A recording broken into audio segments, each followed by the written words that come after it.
right 6 වෙනි ගාන. දී ඇති වෘත්තයේ කේන්ද්‍රය වූයේ DOC සරල රේඛාව මගින් ABJI සමච්ඡේදනය වේ. කේන්ද්‍රය හෝ DOC සරල රේඛාව මගින් ABJI සමච්ඡේදනය වෙනවා. CDB හි විශාලත්වය සොයන්න තියෙනවා. CDB කියන්නේ මේක.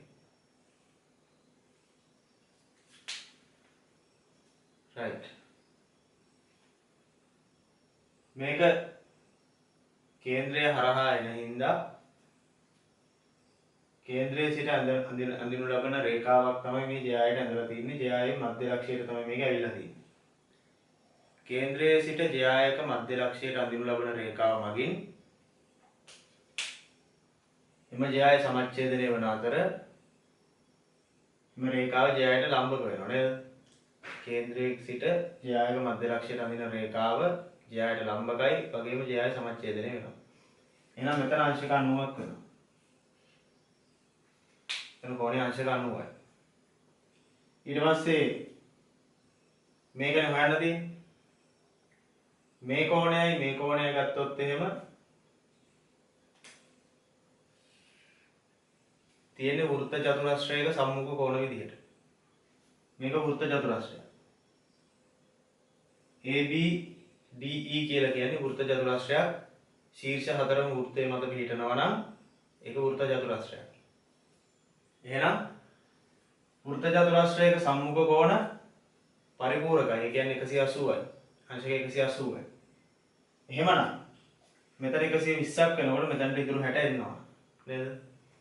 180යි නම් දෙක සම්මුඛ කෝණ දෙක පරිපූර්ණකයි නම් එක කෝණයකට 120ක් කියහම ඉතුරු කෝණෙට ඉතුරු 60 එනවා. 180 හැදෙන්න ඕන එකතු කරාම 180 න් 120 අඩු කරාම මෙතනට 60 එනවා. දැන් හරි ත්‍රිකෝණයක අභ්‍යන්තර කෝණ තුන තමයි තියෙන්නේ. දන්නේ නැති එකයි තියෙන්නේ. අනිත් කෝණ දෙක දන්නවා. එහෙනම් ත්‍රිකෝණයේ අභ්‍යන්තර කෝණ වලින් අපිට මේ කෝණය කීයද කියලා හොයාගන්න පුළුවන්. ලියන්න පුළුවන්. අංශක 90 අංශක 60 දැන් අපිට හොයන්න ඕන CDB කෝණය. CDB කෝණය සමානයි අංශක 180යි. ත්‍රිකෝණයක අභ්‍යන්තර කෝණ. මේ දෙක එකතු කරාම 150යි.